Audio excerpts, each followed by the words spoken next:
Hi and welcome back to Pronunciation with Emma. Today we're going to be looking at the sound E. E.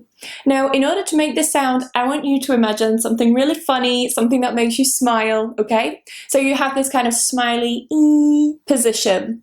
Now, this sound is a long sound, hence those two little dots next to the symbol. So let's try and elongate that sound. This is not a short sound.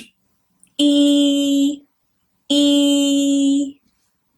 Eat, eat, mean, mean, see, see.